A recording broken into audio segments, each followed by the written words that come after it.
guess I could start, eh? Yeah, I could start. There's people here, right? Hey, Moose. Is it working? Check, check. How's that? You guys hear me back there? Everyone hear me? Yeah? I'm going to turn you up just a little bit. Just a little bit? But again, if you're walking by the outdoor cannon stage, come on over, have a seat. Rest your feet. Ball's about to get started. We're going to talk fishing. Tips, tricks, techniques. Everything you need to know to get a little bit more successful on the water. How's that, bud?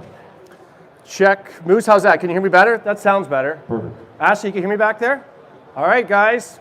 Everyone, I'm Paul Castellano. Thanks for coming. I'd like to share with you 3 of my top presentations for spring fishing. This is not a bass seminar, but I will talk about bass. This is multi-species, and I'd like to share a little bit about myself. I'm a full-time fishing guide on the Niagara River in Lake Erie, and I also have been testing and helping develop products for Nishine Lure Works for the past, it's almost 14 years now. So some of this stuff we've taken up to almost 10 years or longer before it's been released to the public. This is the same 3 things that I will be doing with my guests. And we're coming up to a time of the year where, everybody here, has anyone here fished with the Nishine Lure Works product before? No? You guys at the back? Okay, amazing.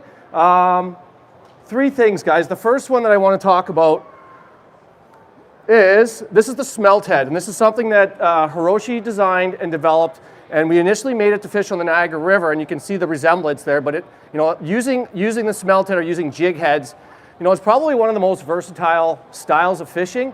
Every year, the spring of the year, when the water starts to warm, and this is good if you're a shore person or if you're someone that fishes from boat, but there's a big push, especially in the Great Lakes and some of the major river systems, of emerald shiners. As soon as that water starts to hit like somewhere around 42, 44 degrees, things really change. We're transitioning out of winter, the water's slowly starting to warm, and the trout will be really starting to get active, the smallmouth will start to wake up, the walleye start to push, follow these baits.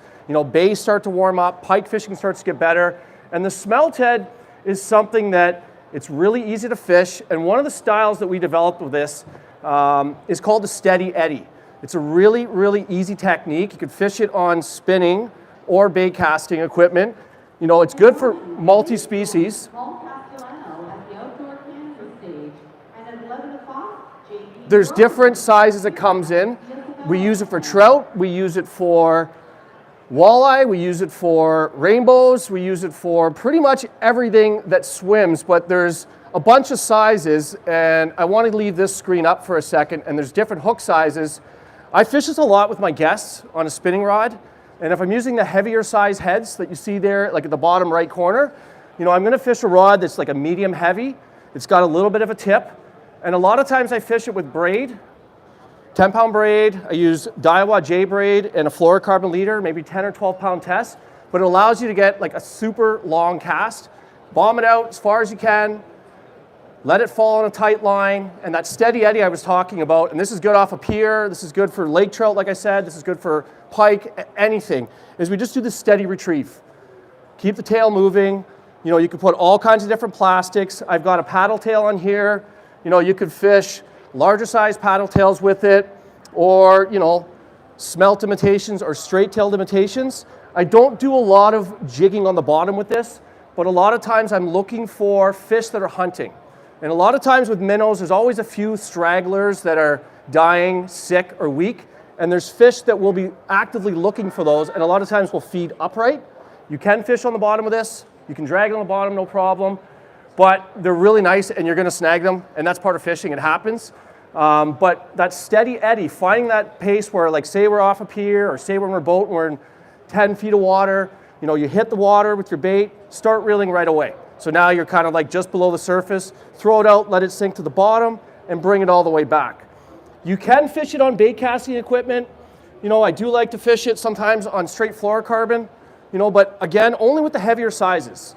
There's a 4-aught hook and a 2-aught hook, and you can fish it with braid to fluoro, but again, with the bait casters, I'm always throwing the heavier size. If you were to throw on this rod, the little teeny guy, right, this little 1/8 ounce, it resembles small bait fish. You can put a small 3-inch paddle tail on here or a small straight tail minnow, but if you fish it on a rod that's too stiff, you're going to pull the hook right out of their mouth. So it's really important that you kind of match your equipment to what you're fishing. So the smaller sizes go with a softer rod.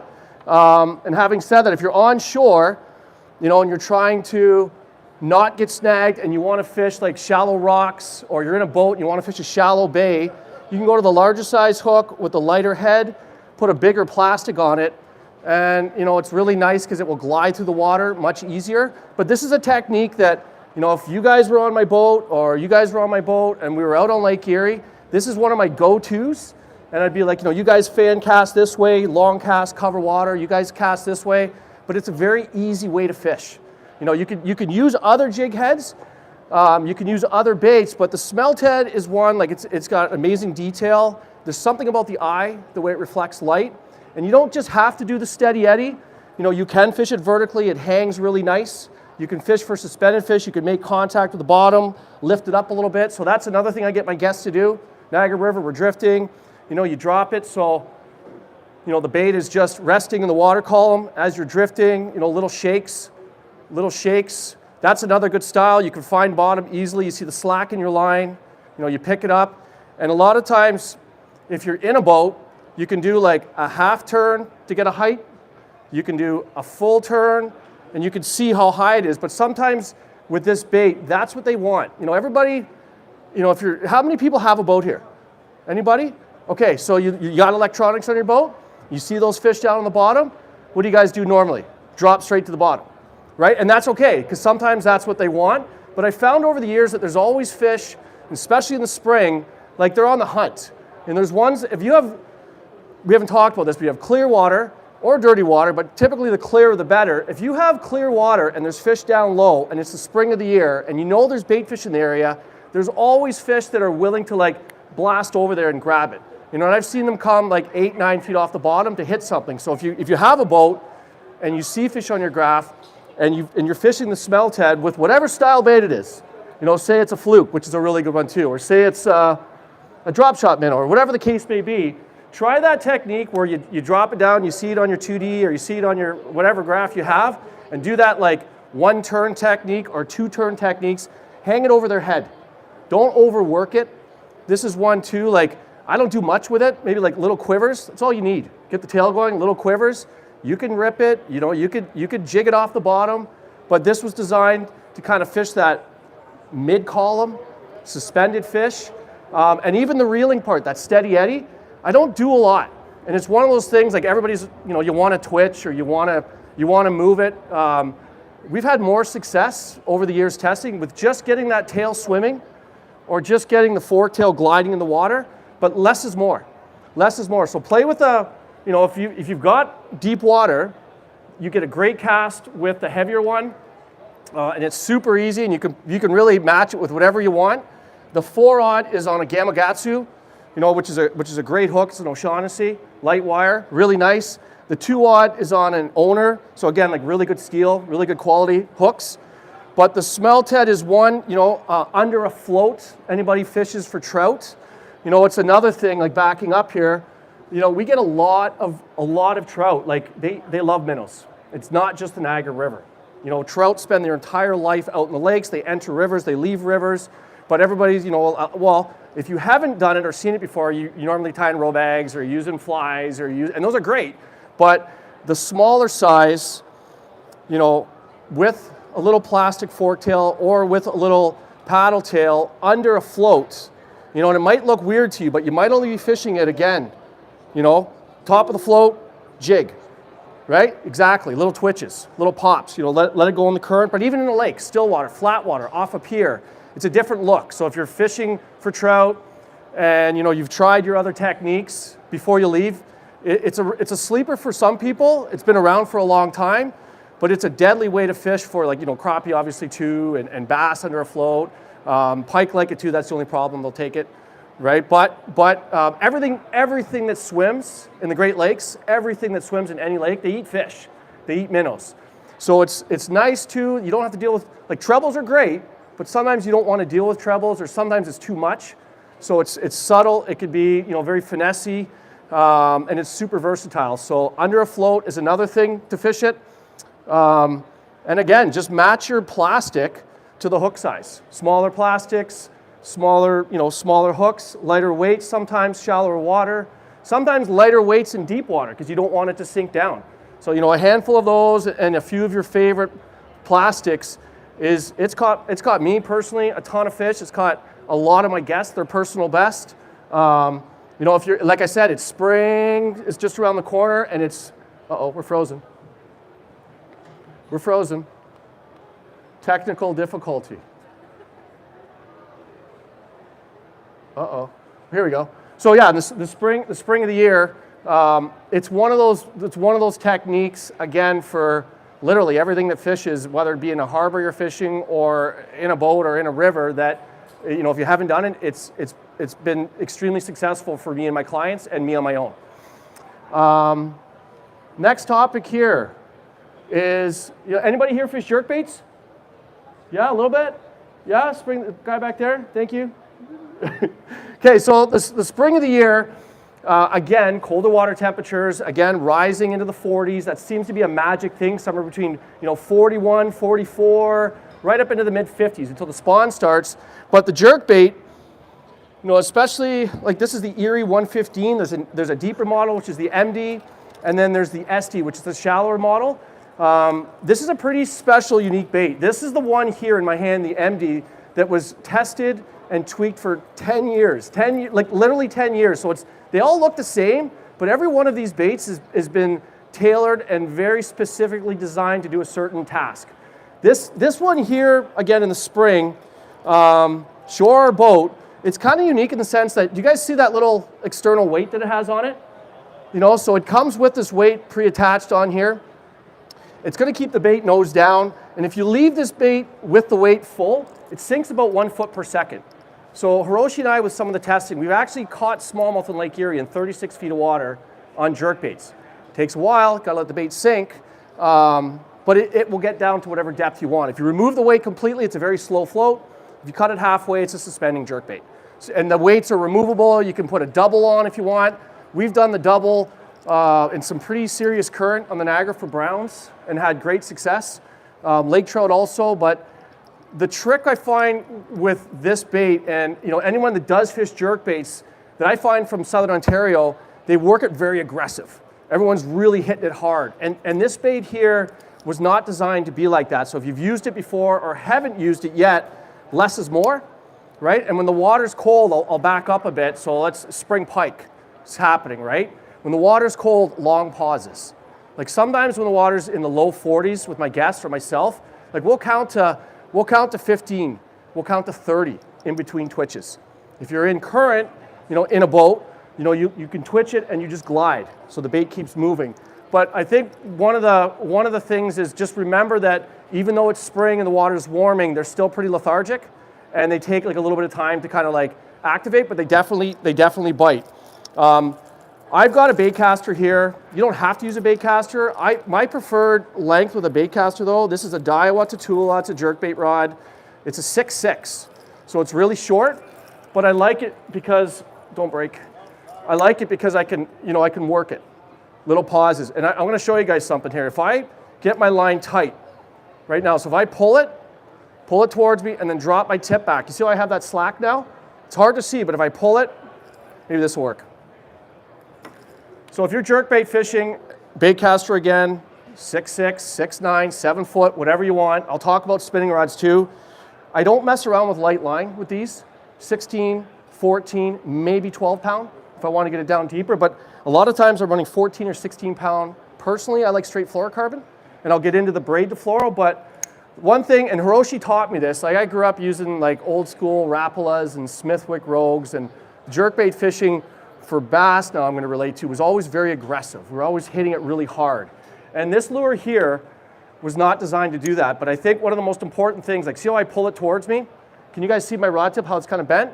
Drop your rod tip back towards the lure. You see that slack? And the trick is you need that slack, and you just pop the slack. Pop the slack. And the bait's going to dart. It's going to dart. The longer the bill on the MD model, the longer the glide, right? On the SD model, it's a little bit tighter. There's a really nice external weight. Of course, it's carpet. You know, it's got an external weight. You know, it's super loud, right? It helps with the casting. The hooks on these, they're called Ichikawa, right, is the company. They don't bend. So this is also a lure, like Hiroshi would give me baits, or we would go out together and we'd be like, try to find faults and how to improve them.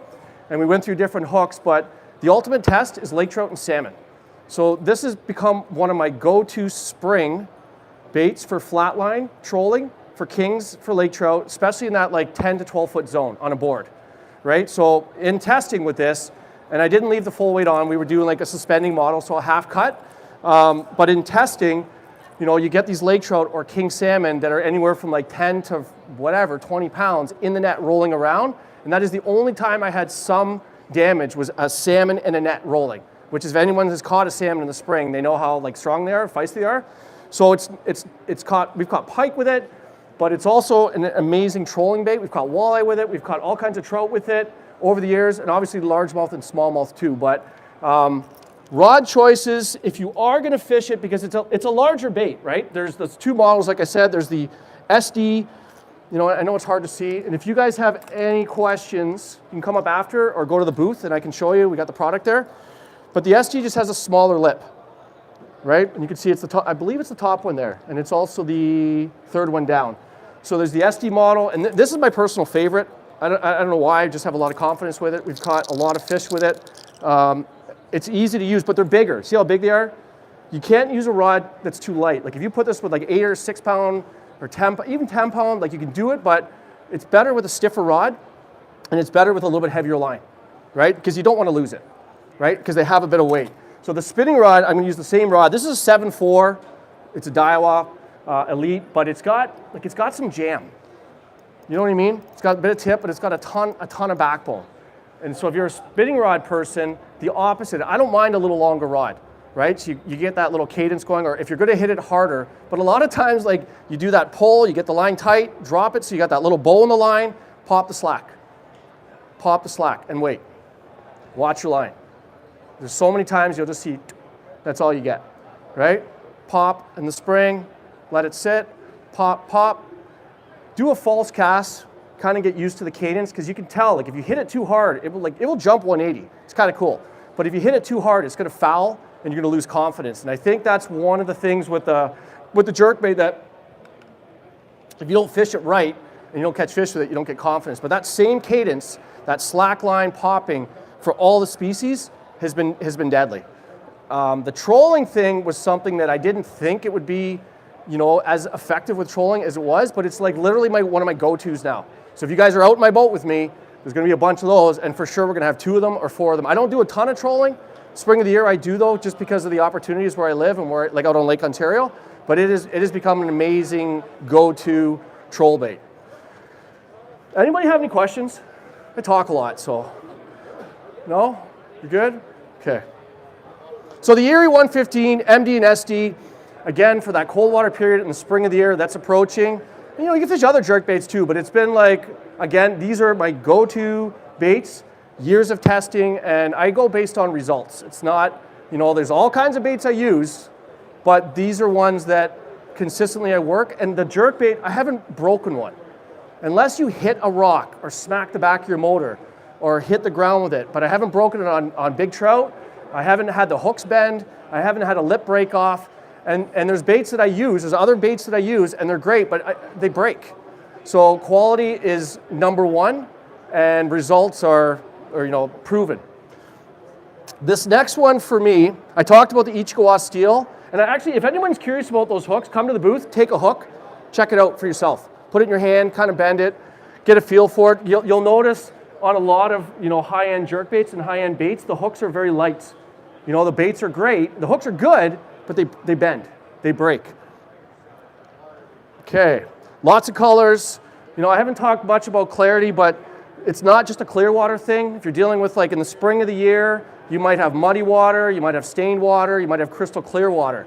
So there's a ton, even a bait that doesn't have rattles makes a tremendous, anyone use a GoPro underwater before? The amount of noise that travels, like even just this underwater, it's way more than you realize. And even a bait without rattles, the hooks themselves clanging, the way it pushes water, fish will feed heavily off of lateral line, noise. It's not just, I think a lot of times we get caught more with what we see, but fish are literally programmed, they do not stop eating. If there's a spawn going on, sure, they might do it, but all they do is eat and swim, reproduce, right? That seems to be the norm. But for colors, There's lots of choices. Everybody's got their favorite. If I had to pick one, I love the Pearl Flash, the white. It just seems to work everywhere. Clear water, dirty water, overcast. I love that I can see it. You know, you can see, especially like everybody, polarized glasses are huge. I'm a big, believer. You got to wear glasses when you fish because you don't want, I can't tell you how many times hooks have come back and hit me dealing with stuff. But being able to visually see the bait is really nice too because you can see structure, you can see movement of fish. You might get a reaction. But the white is one, but they all have a time and a place. Like the Ghost Smelt in clear water is as good as it gets. That BPB Chartreuse Smelt is kind of like the all-around dirty water, largemouth, everything, right? So lots of options. Fantastic, fantastic bait for me and my guests. This one here is really special to me. It's the Dropshot Minnow. It's a little 3-inch plastic, little floats, tons of options. And again, in the spring, like I said, everything eats a minnow, everything. And one thing with this that, and I think actually somebody here has done this with me. I'm going to show you two things with this. These baits here, they're really easy to fish. These got fantastic colors. The detail is incredible, but it just gets bit. It's one of those things like if my guests need to catch fish or before we leave, this is always tied on, or this is always on my boat. Shore thing, again, under a float thing, 4 trout in the Niagara, 4 trout in the Saugeen River, 4 trout off a pier, everything, perch, crappie. But there's 2 ways I fish it. I fish it on a traditional, like hook up high, drop shot, weight on the bottom. But the key with these baits is you need a soft rod, right? I talked a little bit about line with the Smelthead.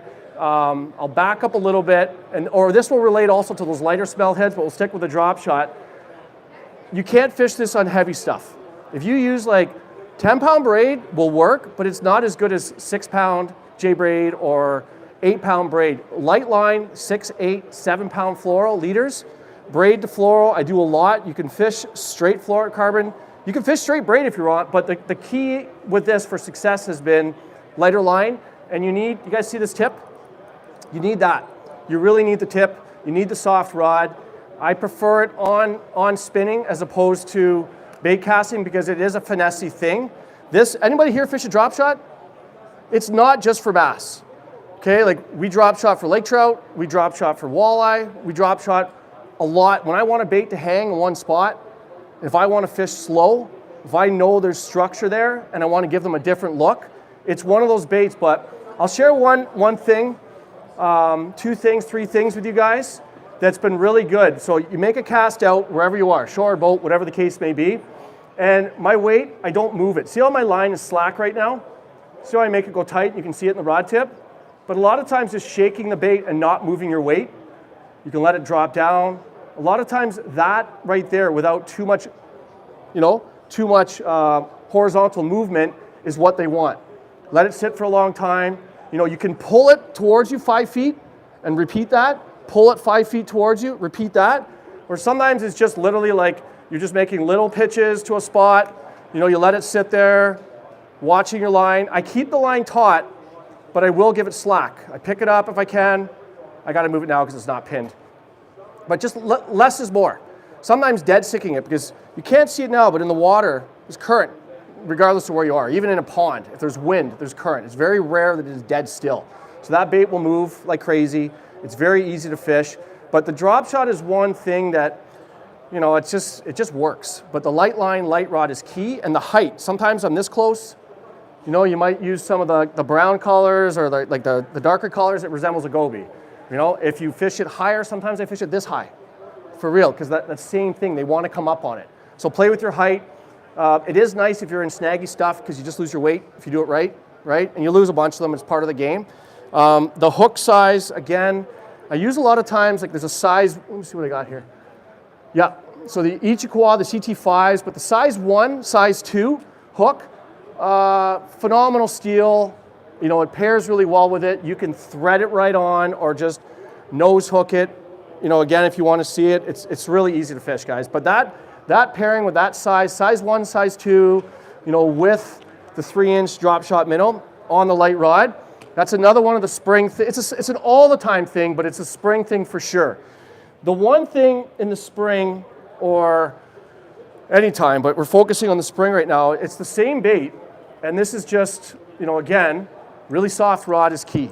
The light line is key. And one thing I did mention, if your line's too heavy and you've got these lighter weights and these smaller baits, you get no distance, you can't cast.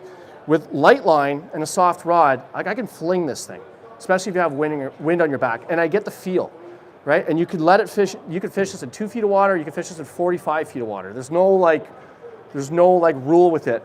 But this right here, you can't see it, you can look at it after. It's a 1/32, 1/16, 1/8 might be too heavy. But the really light presentation, again, going back to like School of Emeralds, Shiners, let's just say, one of them's kind of sick, he's off the pack, and they're in the water column.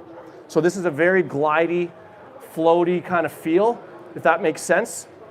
So you throw it out there and you can engage the reel right away, but you could swim it, right? Really easy. Too aggressive, drops down. Yes, it works.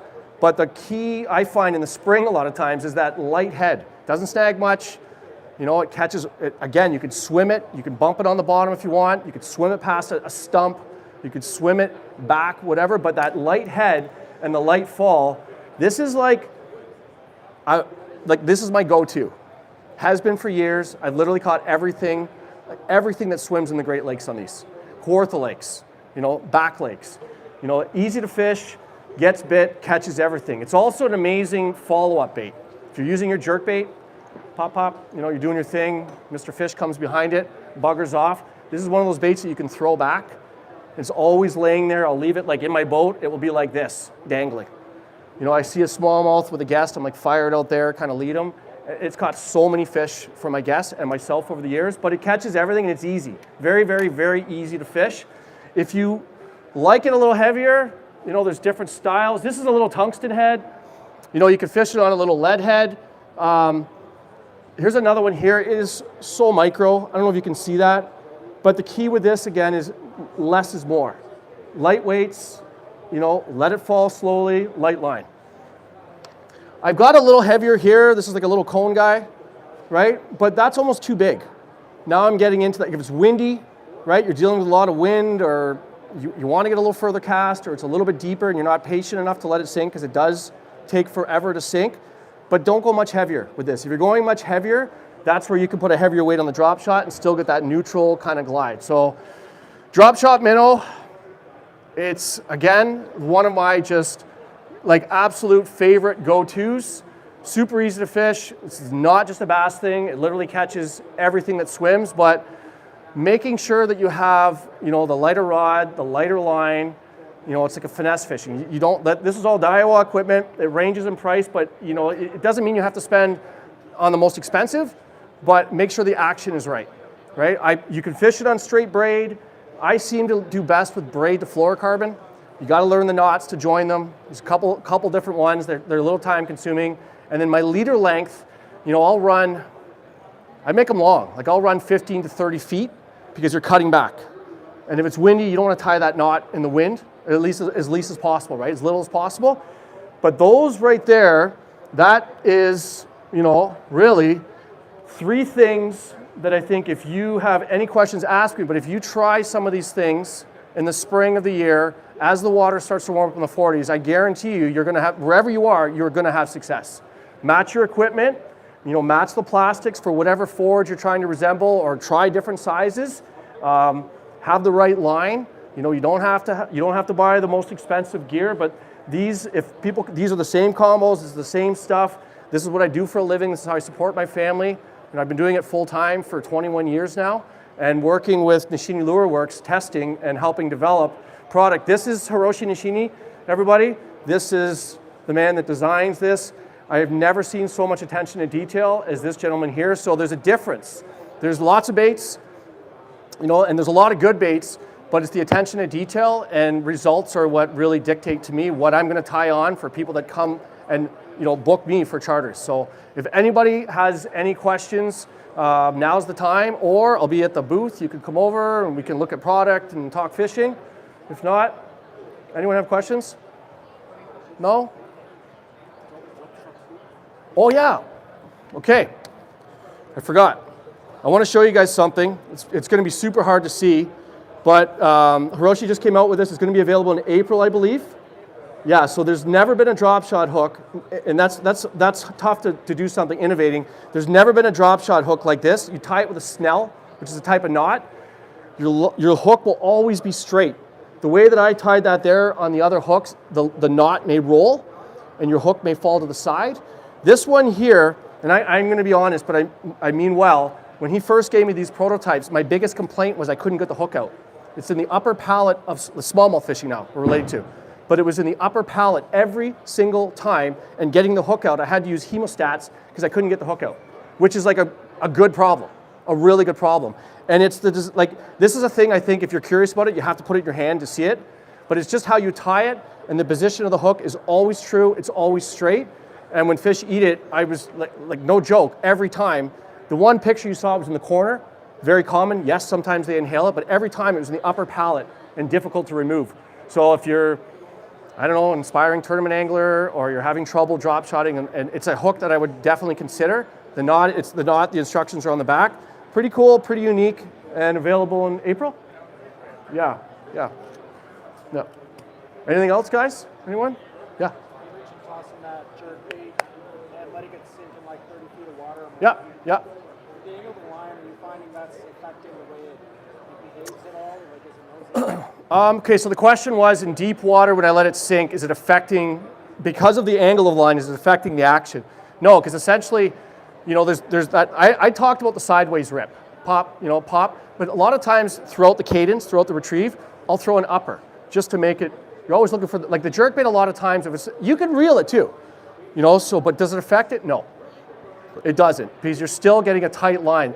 It's, if you're spot locked, or anchored, or there's no wind, yes, it'll be down, but it's still gonna be twitching through the column. But if you're pulling, like if you're drifting natural speed, it's still gonna have that horizontal tension on your line.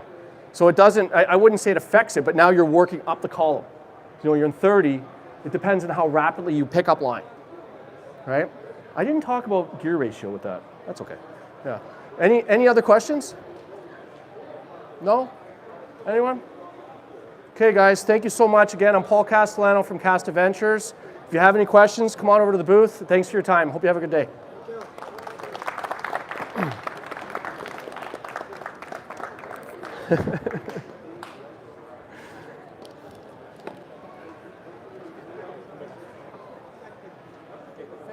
Yeah, no problem. Great show. Thank you. Okay, thank you. Guys, thanks. Thank you very much. Yeah.